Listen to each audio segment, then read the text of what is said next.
On December 3, 2024, Oninda Romelus, better known as Nina, typed a status that now reads like prophecy. The devil has sent his minions to irritate and annoy me. I'm just glad I ignored them, cause the way I'm heading it's jail or hell. Almost a year later, those words hit with the sting of truth, because one way or another, she ended up walking straight into both. Depending on who you ask, Nina was either a sweet, loving mother who doted on her children, or a cold-blooded opportunist who played boss babe online while quietly building a house of lies behind closed doors. She flaunted luxury like it was her birthright, posting motivational quotes in prayer hands while the walls of her real life were collapsing. Some adored her confidence, others despised her arrogance. And Nina, she fed off both. She once bragged that she was proof soft and savage can coexist, and by the end of her story, her own children would be the ones to learn just how violently those two sides could collide. Welcome to the American Crime Femicide channel. Please like, share, subscribe, and hit the notification bell for future uploads. In September 2025, Nina began posting cryptic sermons on Threads. Each one read like a mother warning the world, but in hindsight, they were warnings from a woman speaking to herself. Protect your children's circles, she wrote. An enemy disguised as a friend is the most dangerous lesson they could learn too late. Another post followed. Teach your kids early. Everybody laughing with you ain't with you. Some just waiting on your downfall. By the time she wrote, they'll hype your kid up in public, then line them up for destruction behind closed doors. Her followers were calling her deep, spiritual, protective. But those who read closely, those who noticed the bitterness creeping through the punctuation, saw something else. These weren't the reflections of a mother protecting her kids. They were the confessions of a mother preparing for war. Her final post on October 3, 2025, was an explosion of ego and paranoia. I've been knew people would never give me my roses. They already hated I've been getting money. Y'all find somebody to play with, cause I'll expose all the flaw-ass shit y'all do. Less than 24 hours later, her exposure came in the form of gunfire. To understand how a Haitian immigrant mother could go from motivational posts to murder, you have to go back to the beginning, to Miami, Florida, where Nina grew up with big dreams and a dangerous chip on her shoulder. From childhood, she was fire in human form, sharp-tongued, fast-moving, and painfully aware that she wanted more than what her family had. She Americanized quickly, learning how to hustle before she learned how to drive. McDonald's, Mexican Grill, UPS, anywhere that paid. But she didn't just want to earn, she wanted to be admired. By her early 20s, she had mastered survival. CNA by day, dreamer by night, she enrolled at Georgia Perimeter College for political science, not because she loved government, but because she loved the idea of being somebody. But then came her first son, and with him, a storm that would follow her for the rest of her life. In 2013, Nina appeared on paternity court, a decision that, in hindsight, might have been her first public red flag. She stood there, confident and dismissive, while two men argued about who fathered her then 18-month-old son, O'Karreo Covington. I'm ashamed to say it, but I'm going to say it. It was like I had to say, okay, I had sex with DJ and I had sex with Jeremy. Jeremy might be the father. I'm 100% for sure. Jeremy's the father. But then again, I had sex with DJ. And in my heart, Mr. Seymour. Yes, Dwayne. Okay. So, and then I was like, oh my God, you know, coming as a woman, I had to look at it like, hey, you slept with two people and within the same time frame. It might be his, it might not be his. So when you found out you were pregnant, you knew and you said to yourself, as ugly as this truth is, I'm just going to be honest, I don't know whose child this is. Yes, you don't to know myself. How to be honest, Your Honor. I told myself to believe that the child I was going to be honest. I told myself I'm going to be honest, take it as a woman. I slept with both of them, but then again, I'm sure it's Jeremy's. Then I was like, okay, but what if it's not Jeremy? Because I was 6 weeks. When the DNA results revealed that neither man was the father, she laughed it off, smirking through the embarrassment. That has to be somewhat wrong, so I'm not even. Somewhat wrong. Somewhat Yes, all it the has way to be wrong. wrong. What? 2 years? Let me tell you something. Men lie, women lie. Mamas don't. DNA, it don't lie. Well, that's a lie. Viewers called it messy. But to Nina, it was branding she was seen, talked about, watched, and she liked it. For most people, that level of humiliation would have been a wake-up call. For Nina, it was validation. She learned that chaos could make you famous, and she carried that lesson everywhere she went. Over the next decade, she became a walking contradiction, the nurturing mother on Facebook and the scheming hustler offline. She had 3 more children, another boy and 2 girls, and built a life that looked glamorous from a distance. Photos of birthday parties, hair appointments, seafood dinners. But behind the filters, her romantic life was collapsing again. The father of her youngest 2, O'Karreo Chappell, was no ordinary boyfriend. He was a convicted murderer awaiting trial in Georgia. Arrested in 2022 for armed robbery and homicide, O'Karreo's name became another stain on Nina's narrative. She called him her forever, but the state called him a killer. By 2023, with O'Karreo behind bars and 4 kids to feed, Nina decided that the only way to survive was to fake success until it looked real. Get ready with me for a girls' day out with my girls. Of course, I had to pick my, outfit. Gotta wear me some shades because my lash is still missing. So I was debating on the right or the left side. So I went with the right yesterday, so now I went with the left. Okay, now I'm ready. Go out the door. Amourra was rushing me. I forgot my bracelet, to complement my bag and my shoes. Gotta get my watch. She reinvented herself in Atlanta as a businesswoman. Her new ventures, tax prep, credit repair, home loans, commercial space leasing, sounded impressive on paper, but investigators would later discover that her businesses were built on identity theft, fraud, and forged documents. She knew just enough about paperwork to manipulate the system, and she did, over and over. Fake clients, fake IDs, fake names, real cash. It worked. By 2024, Nina's social media overflowed with proof of her success. Photos of shopping bags from Gucci and Louis Vuitton, Apple Store receipts, fine dining selfies, cash stacked on countertops. The kids were driving me crazy, so I decided to get up and go to happy hour to finish working. Of course, I had to find my matching bag to match my shoes. I don't know, it's just something that I cannot just go without. So yeah, now I'm making up my bed because when you get up, you're supposed to make your bed up, because when I get back home, I just want to take a shower and lay in my bed. Now I'm picking my favorite fragrance of the day. Getting me some glasses because my lash is missing, my keys, my purse. FedEx came. Gotta take my vitamins. Okay, of course, I gotta, keep my little lips popping or whatever. FedEx dropped off the package. Here I am shipping off my mom's gift. Now I ended up at Domain happy hour. She wasn't just showing off. She was building a fantasy. To her followers, she was the Haitian Cinderella. To her children, she was the loud, controlling mother who demanded perfection while unraveling inside. And by early 2025, the unraveling was visible. She relocated to Texas, telling her followers she wanted a fresh start. She posted her new house, worth nearly $500,000, and bragged about living peacefully and prosperously. But her Threads account told a different story. Her posts were long, moody, and dripping with paranoia. She talked about protecting her kids, about fake friends, and about people plotting behind her back. The tone was righteous but unstable. Half sermon, half threat. Every kid that call your kid friend ain't really their friend, she warned on September 19. Some of these little ones grew up starving for love, so envy raised them instead. Loyalty ain't about years known. Another post read, "A fake one plots when you shining." It wasn't hard to guess what was really going on. Her kids had been getting into fights, and rather than seeing it as the chaos of adolescence, Nina saw it as spiritual warfare. In her mind, people were turning her kids against her, infecting her family with jealous energy. Each post grew darker, more self-righteous, more delusional.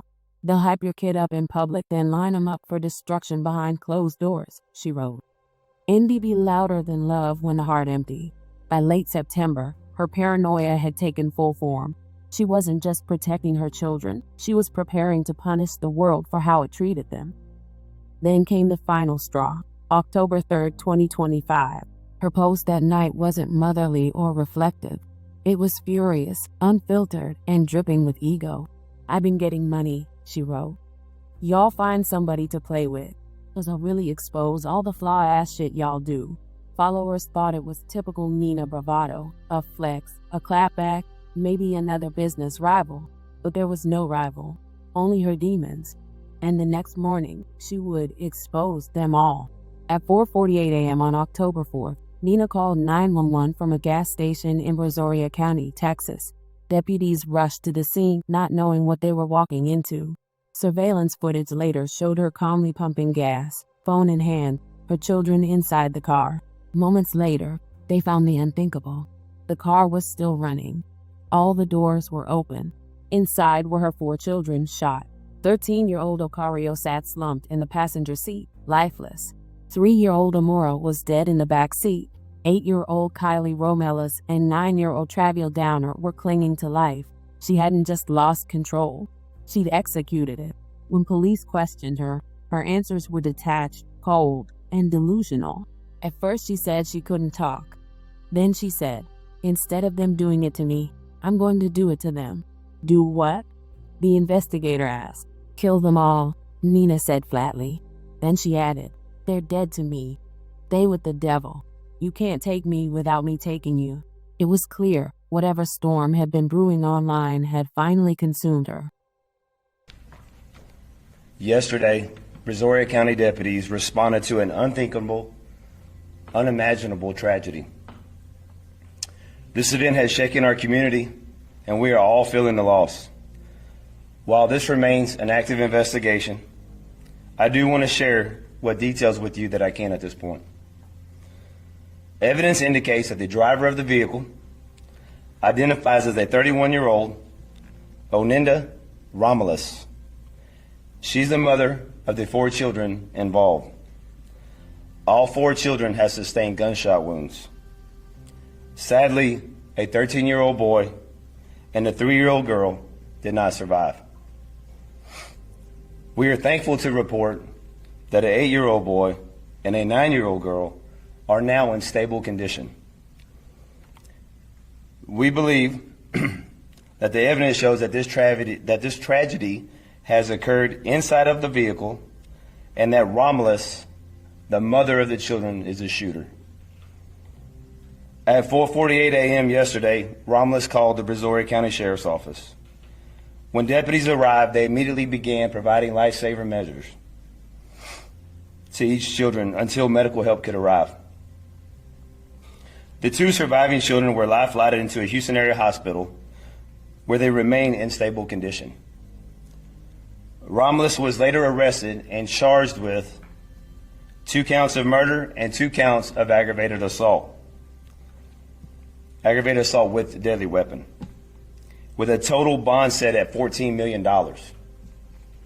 Romelus is a current resident of the Montgomery County here in Texas, where Sheriff Wesley Doolittle is the sheriff there of Montgomery County, and he is here with us today.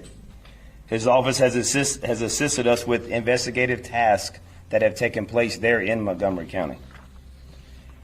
Our investigators, along with responding agencies, continue to collect and analyze evidence in this case in this ongoing investigation. I also want to thank the people of Brazoria County and our surrounding communities. The prayers, the messages and support shown for these children, and also for the first responders involved in this, mean more to us than what words can express. It is impossible to make sense of a senseless tragedy like this, but we will do everything we can to seek justice for these children. I will now open this up for a few questions. However, before I do want to be clear that there are still many details that cannot be released at this point, okay? So, if you have any questions, yes, ma'am.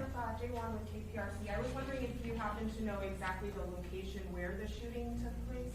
Again, that is part of the ongoing investigation that we're still looking into. So, you mentioned that she called 911. Can you explain a little bit more about that? At what point did that happen? At what point did what happen? She called 911. I believe the time was, 4:48 a.m.? Is that what I said? Yeah. Well, yes. What did she say exactly when she called? She called and our deputies responded. She called and she She gave us information that we needed to come to her location. We didn't know exactly what we were responding to at the time. I'm sorry, short classification. Can you share what investigators found at their home in Montgomery County? Is it, and that was their permanent residence there? Yeah, that's exactly where her permanent residence was. Again, that's part of the ongoing investigation. That's where her residence was, so that's why we went to that residence. Did she have any criminal history, or is there any? Again, that's part of the ongoing investigation that we continue to look into, and I can assure you that we will do everything in our power to find justice for these children. Have the two surviving children been interviewed, or are there plans to interview them and get an understanding of what they saw? Can you ask your question again? Have the two surviving children been interviewed, or is there plans to? Yes, they have been interviewed. They're going to continue to cooperate as well. Yeah. Is she a parent that has sole custody of the children? I'm not going to mention much about the custody situation. There's a lot of things that are still it's an active investigation. Okay. Sheriff, would you have an active investigation? We understand there's not a lot that you. There really is not. But a lot of folks are just wondering, what went wrong here? Right. Is there anything that you could share with us, just as far as what went wrong here? Like I said, at this point, this is still an ongoing. However, what is most important is that our team is working on this. We've been burning the midnight oil on this ever since this dropped, right? So I can assure you we're looking into this, and there is a lot of stuff that is not able to be released at this point. So, all right. I got one more question. One more question. I gotta get you guys back to Are you work. able to share what kind of weapons recovered, or was there a weapon recovered? I'm still, like I said, it was a weapon that she did utilize, and she did shoot. I'm not going to tell you all the calibers and all the details of it. There's not time for that. Hey folks, I'm sorry, I just said we had one more question up. I gotta get you guys back to work. I'll answer any additional they have. Any indication, you said that the mother lived in Montgomery County. Yes. Why was she in Brazoria? Can you release that information? What brought her here? I can, again, that is part of the active and ongoing investigation that we're looking into. I apologize.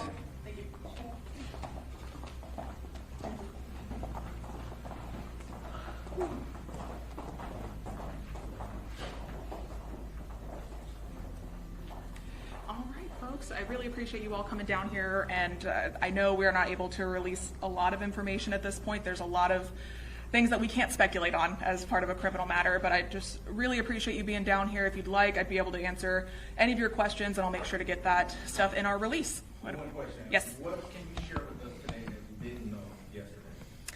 I think the biggest thing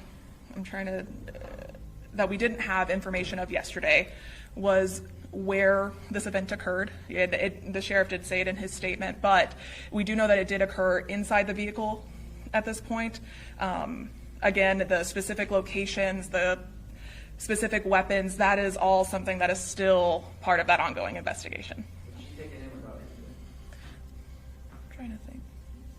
I would say so, yes. Can you spell her first and last name? Absolutely. I actually don't have that in front of me. I apologize. I will put it in that release whenever I send it out to your respective agencies. And she is in Brazoria County Jail. Correct. Yes. And she is on that $14 million bond. What do we know about the motive? The motive, I can't speculate on that right now. I can't speculate on that one right now. I do know that we are working and interviewing both her and any other witnesses involved to try to determine that. In the press release, you guys mentioned something about individuals in custody Mm-hmm. involved in this case. What are we talking in plural? I believe the phrasing of the press release was that all the individuals involved were detained. We've only actually taken one into custody. So, and by individuals involved, it was anyone who saw anything, any witnesses, et cetera, just to make sure that we got all that information. Any witnesses, a lot of them have actually already come forward, which is great. So. We just believe that there's just one person involved in this matter, and this is the mother. Yeah, as the sheriff said, the shooter is the mother in this case, and at least all the evidence that we currently have at this point points to that. Just to clarify, you said the call was made at 4:48 a.m.? Yes, a.m., correct. Is there any information on who will be taking custody of the two surviving children? No, not at this time. And it was a 13-year-old boy, 3-year-old girl? Yes. Yes, yesterday it was 4 p.m. or 4. The age was listed as 4, and that was my fault. I did some bad math. Apologies on that. But yes, very, very sadly, a 3-year-old. And all 4 of those kids were her kids? That is our understanding, is that she was the mother of all 4. 13-year-old boy, 4-year-old girl, and then what are the genders of the other 2 that you know? I don't want to swap them. I know it was a boy and a girl, but let me confirm on which age had which. Do you know, did they like as far as the kids, were they like attending like a specific school district? Do you know what age is that information been? I don't have that one offhand. If that can be released, I'll put it in our press release. The suspect, African American, white, Hispanic. African American female, age 31. Is she cooperating in the investigation? Is she being forthright? Yes, that's a great question. I would say that she has been interviewed. That is the way I would answer that question. Any others? She doesn't have any criminal history? Not any that I can release at this point. Yes. Not that I'm aware of. Any other questions? And the bond, just to confirm for Canadian, is that? Yes, $14 million total for all 4 charges. So the 2 murder charges were both set at a $5 million bond, and then the charges for aggravated assault with a deadly weapon were each set at $2 million. And the 2 surviving children are still in hospital? And you said stable condition? They are in stable condition. My understanding is that they're still receiving medical treatment, but I haven't verified that in a number of hours. So. Do we know which hospital? Houston area is what I have. Has the suspect, has she already appeared before a judge, or is she just in custody at this point? She would have had to be magistrated to receive her bond amounts, so she should have appeared before a judge, at least in that capacity. When police searched her home, the truth behind her boss life surfaced. 33 social security cards, 48 fake IDs, 16 credit cards under different names, laptops, phones, printers, and shipping labels. It wasn't a home office. It was a fraud factory. The very empire she bragged about on Threads, the money she claimed everyone was jealous of, was built on stolen identities. She was never a businesswoman. She was a scammer living like an influencer, raising 4 children in a world made of counterfeit. And when that counterfeit life started collapsing, she took her rage out on the only people who couldn't fight back. People online tried to rationalize it. Mental illness, bad breakup, demonic possession. But the truth is simpler and uglier. Nina didn't snap overnight. She decayed in plain sight. Every post, every rant, every I'm good selfie was another piece of her sanity peeling off. She had spent years trying to prove she was unstoppable, and in the end, she proved it by destroying everything in her path. The same mother who warned protect your children's circles became the very danger they needed protection from. The same woman who posted about loyalty couldn't show it to the children who loved her. The same woman who called herself soft and savage showed us what happens when the savage wins. 2 children are dead. 2 survive. And the world is left replaying her words, realizing they weren't lessons, they were omens. She said, "An enemy disguised as a friend is the most dangerous lesson your kids could learn too late." But the real lesson was darker. Sometimes the enemy doesn't disguise herself at all. She just calls herself Mom. Rest in peace to O'Karreo Covington and Amourra Chappell, 2 innocent souls who paid the ultimate price for their mother's madness.